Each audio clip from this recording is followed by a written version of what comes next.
Look, every economy, you see that we are doing better in terms of energy, exchange rate stability. We are doing better in terms of fuel. We're also doing better in terms of reserves accumulations and gold accumulation. As a result of those prudent economic gains we are doing, the IMF has given us a positive outlook. When a country is given a positive outlook, what it simply means is that you can now participate freely in the capital markets. Aside that, S&P, I don't know if you followed, S&P has given Ghana an upward adjustment from the Jan statement. You mean Standard and Poor? Standard and Poor, yeah. In fact, JB Morgan has also given our Cedi and other stock in Ghana higher ratings. So the economy that we inherited, that saddles this country with a total debt of 726 billion Ghana cedis minus SOE debt, an unemployment of 14.7%, high corruption incidences, and all those difficulties and cost of living crisis that we suffered. Yet, this government has taken the bull by its horn in making sure that we put the money back to the people. Everybody listening to me this morning knows that the fuel price is on the decline. Inflation too is improving.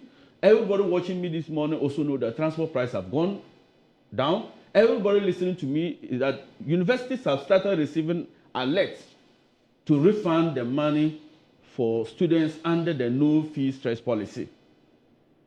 Academic sanitary pads are ongoing as we speak. Distribution are ongoing as we speak. When you do all this, the cumulative effect of this one city does not net off the positive gains we have had under the last 5 months. And let me assure everybody that the city performance that we are seeing now won't be temporary. It has come to stay. So fuel prices will still come down. Because why we are getting these trade-offs is not because somebody is controlling dollars somewhere. It is because of the policies that we put. Look, in April, the Bank of Ghana put 490 million US dollars into the forex market. As the day they were doing it until the 5th April, the cedi to the dollar was 15.7. Just because of the injection of that money into the forex market, it brought it down to 14.91, just overnight. From there, you know our gold reserves are now building up at the Bank of Ghana. And there's a surge in gold price above $3,133, meaning that we have more forex. So anybody sitting at home thinking that I will keep my dollar because it can change, you better do something good. If not, you will regret it.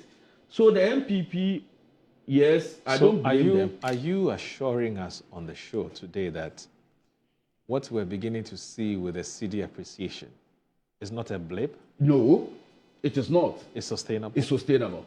And every interventions that have been implemented is yielding results. In fact, we expect to sell $12 billion of gold this year. The total monthly requirements for BDCs and other importers is only $350 million. The reason why we usually see exchange rate not being stable is because the Bank of Ghana doesn't have enough dollars to supply the forex market. Now, if you have more exchange, why should the dollar if you have more forex? If you have more forex, why should the exchange rate suffer? So for me, I know that fuel price will continue to go down, and people should not just listen to our politics. Go to the export price.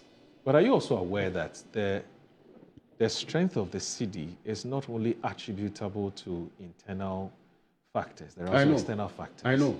Now, what happens if these external factors kick in? That is why, and the dollar, sorry, and the cedi begins to suffer some kind of a depreciation. So let's use this as an indication here. Okay. Look, when you say when the external performance is not favorable, what is its impact on the currency? So let me tell you one. First of all, if you have enough buffers, that's why the Bank of Ghana is building excess reserves to make sure that we diversify our trading route. If American dollar hits us hard and you have diversified export earning commodities, you will still not suffer. But we're not there yet. We are not there yet, but we are building. We are building. So that's what I'm saying, that if you think that it will change in future, watch again. Because this government, in fact, Gold Board is doing the magic. We gave them first $279 million US. They returned to the country $540 million. We released another $380 million.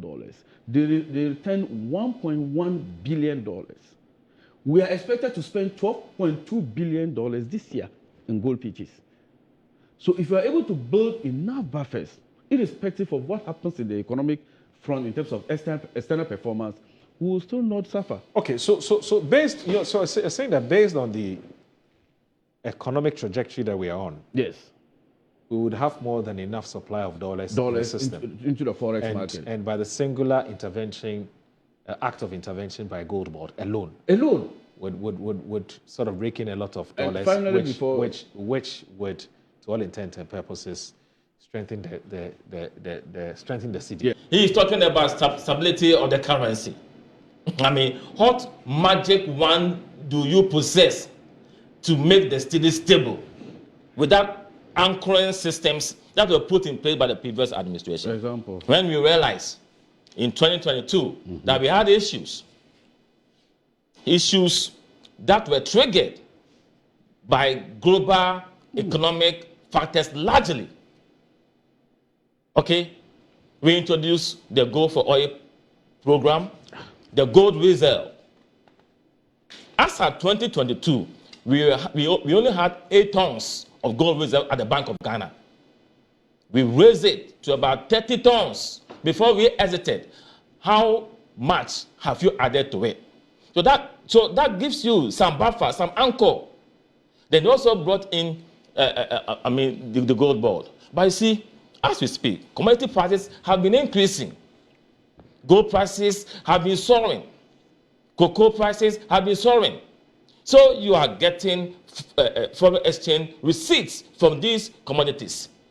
So it's not any magic one. So you asked a very good question. If these commodity prices start going down, we are going to have issues. And this cannot be predicted to be stable. Things can change within the global economic environment, and we can be at the other end of the equation. So that's it. But he's explained that we have enough buffers to deal with the shocks. But I'm saying that the foundation has been laid. Okay? So you deserve some credit. That's the point you're making. Sorry? You deserve some credit. No. For me, we need to be factual when you analyze some of these economic issues. Okay? We also get money from the IMF bailout. So yes, you have the dollar. But you see, you want to build a stable economy. It's not about that. I'm waiting to see their program on 24-hour economy because we need a comprehensive program, okay, that will strengthen our export in terms of volume and value addition. That will bring in the foreign exchange receipts. That is where I'll be convinced that we are doing so well. You strengthen the industry sector, you strengthen the service sector, and also increase our export in terms of the volume and also the value addition and lessen our import. That is where we can say that we are on that path. But you see, if they are convinced... your point is, until we do something about productive sector, which is to say that if we do something about productive sector, then we can say that the strengthening of the cedi has been anchored on a transformation, a transformational, structurally transformational and productive center instead of the German what we're seeing now. Say genau. So you see, if that's the point you're making. Yeah. So if what they are saying, because the cedi is not stable, that's what they are saying. Yes. But I know that between May and end of this year, we need about $971 million to import fuel within the power sector. Assuming the rate that was used at that time was 15 cedis to the dollar, assuming, or 14. Now that we are even doing 10. You mean when the PUIC was calibrating the tariff? Yes. At the time. Now there's a space. It was at $15, 15 cedis per dollar. So now it's about 10.30 or so. Yes. So it means that we are going to spend. There's a windfall of almost 5. That's it. So if we are convinced that we are going to have a continuous stability of the cedi or appreciation of the cedi against the dollar, then why are you bringing in this? You are saying that we could use it. We could make do with a windfall of almost 4 cedis. Yes. But don't let it slide. No. I'm making He mentioned, a do you remember practical- when he was saying that You can't He talked about the per tariff. the IMF conditionality, He was talking- you he can't was review talking downwards. You can yes. always review, you always No, have to review upwards. I mean, he was talking about the tariff Yes. structure, the quarterly tariffs. That's what he was talking about, Yes. and I put it out. I'm Yes. talking about the quantum and the value of the fuel that we are importing to this country. Yes. I'm saying that if the initial calculation was based on 15 cities, now it is based on 10 cities, 30%. There's a gap. It means that you wouldn't need that amount of money as it used to be. So there's some form of windfall to our advantage. Oh. That's it. Okay. But That's Moro, it. Moro, No, I'm not going to wait, interrupt no. You put it down. That is one point. Bottom line is that this government. Fuel imported by who? You mean No, I but need to still- clarify. no, but I need to I'm saying clarify that. When we met The Gridco- windfall argument, yes. when we met Gridco, Yes. Gridco told us that the fuel we need between May and December of this year to be able to sustain our energy sector Yes. is $971 million. Yeah. That's all we need. But at that was time. pegged at 15 cedis to the dollar. Yes. Okay. But I'm saying that if the dollar is doing, let's say, even 11 for the rest of the year, you have some margin there. Yes. You have some space there. Yes. And that space will be to our advantage. Oh, okay. I get it. That's it. I get it. So the haste in bringing in this levy is that the NDC is using their numbers in parliament to hide their incompetence. Because now Ghanaians, whatever they want, they will do. And this is not the only levy that they brought. They're going to bring more. They are going to bring more levy and burden us